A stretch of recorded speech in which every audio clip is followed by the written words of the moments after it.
Zulomhle kakhulu ngibabingelela abohlanga enhla nasezansi kuleli lendlovukazi umthaniya obabingelelayo uthando kuhle Dlamini odume ngelikaSobantu emsebenzini wezobuciko.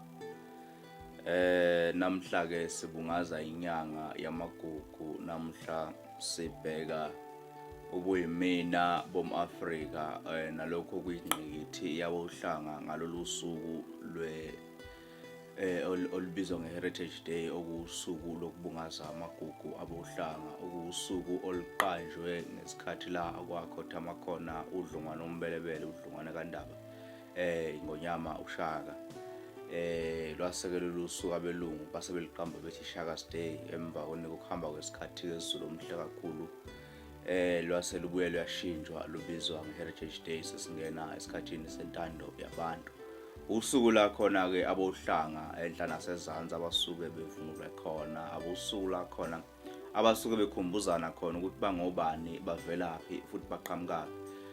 Ngoba ukwazi lokho kube ukuthi kusuke kucatshwa indlela eyaphambili. Kodwa ke inkinga mhlawumbe abohlanga bayebe nayo ukuthi abakwenzayo bakwenza ngoba kusamcimbi noma bekwenza be-celebrate abakwenzi kube impilo yabo yansuku zonke, ukuyigqaja ngamasiko nangalokho okungamagugu noma okuyifagugu labo nina bengabade. Inkinga ke esibhekene nayo, inkinga kufanele siyisukumele singenyawo zombili bese sibhekana nayo ngqo, ngoba uma sesikwazi ukuthi thina bohlanga sibe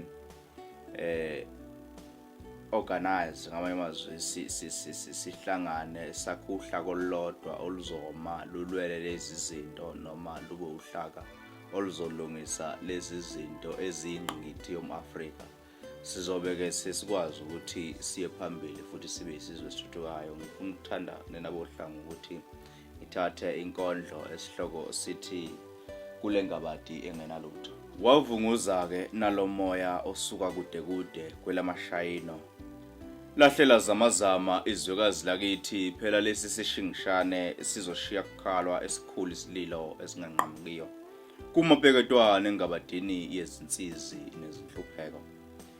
Sekuyijoka lesithathu leli esicindezelwe ngalo namhla, kusashawa yona edonsayo ukuba idonse kakhulu futhi kalukhuni zekwazeke esizukulwaneni ngezizukulwane kuleli lengabadi naphesheya ukuthi siyisizwe sababuswa nabacindezelwa.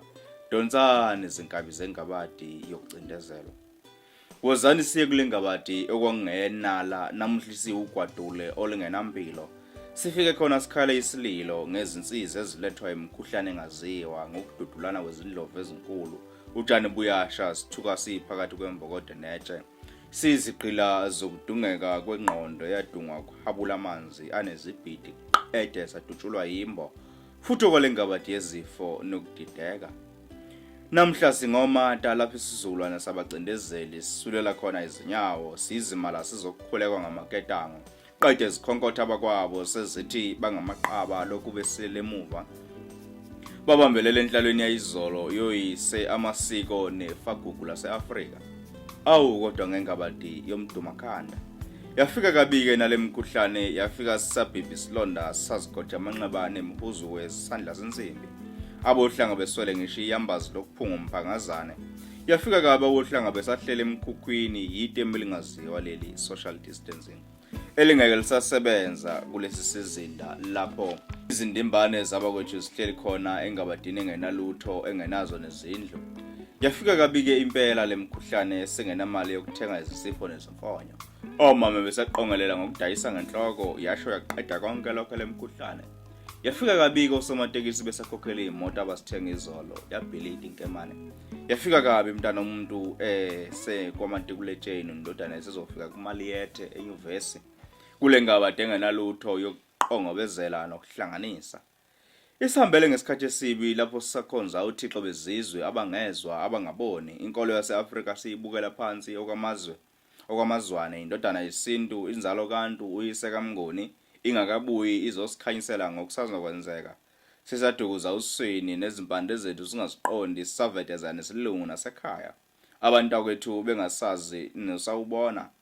Sesidla amasushi nobiryani izinkobe seziwukudla okungahloliwe nokungenamsoco. Ngose ngabe sesiyoba ngabacindezeli noma abacindezelwa kuze kudlule izulu nomhlaba. Ngabe sekuyiyo impi yomhlaba yesithathu lena? Kumnyama ebusweni benkawu izimpendulo zalembuzo zikithi. Mhla sacabangisa kwabantu hayi abezizwe yilapho siyozithola khona okufikisa isibibithwane ngamakhamandela esiqala ngengawo ngase sikenetele ngawe unomphela. Wavunguza kabike nalomoya wavunguza kulengabadi engenalutho.